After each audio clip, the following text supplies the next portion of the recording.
You are in Max Zone, MAX Zone. Kahit sa kwarto, nag-MAX Zone pa rin ako, no? Ipag-uusapan tayo ngayon yung mga nagbibigay ng flyers sa mga malls. Yan. Dati nagbibigay din ako ng mga flyers yung nasa Pilipinas ako.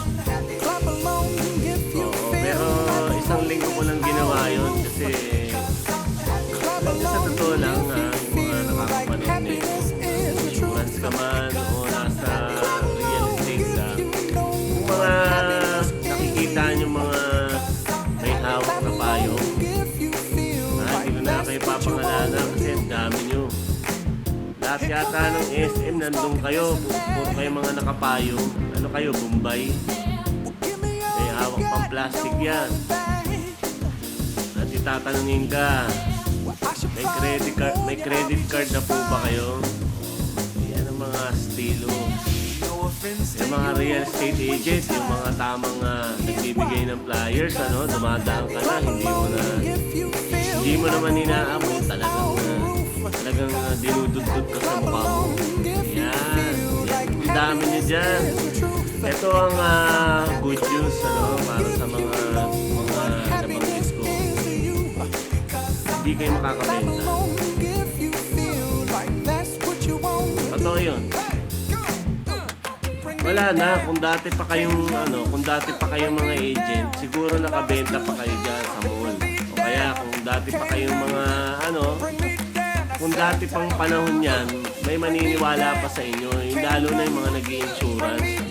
Sa totoo lang, wala nang market sa mall. Kasi magbibigay ka pala ng flyers, nilalayuan ka na. Kasi karamihan na pupunta sa mall, bumibili ng gusto nila. Hindi mo na mapapaikot ang mga tao sa mga sinasabi ninyo. Kaya tigil-tigilan nyo na yan, yung estilo na yan. Bakit magbibigay ka ng payo? Diba? Yun ang puti sana kung laging umuulan. Diba? Tapos, iaabot mo yung payo. Bakit mo iaabot yung payo? Magbukas na ng credit card, may payo na. Napakaganda naman ang ino-offer mo para pakinggan ka ng mga tao. Kaya tigil-tigilan nyo na yung mga binibigay nyo. Hindi na uso yan. Lumabas kayo sa mall, doon kayo makipag-usap sa mga tao, huwag sa loob. Dahil ang mga tao gusto mag-relax, mamasyal, hindi parang bumili, pa-insure bago mamatay. Kaya naman magkaroon ng credit card. Diba? Yun lang, MX Zone.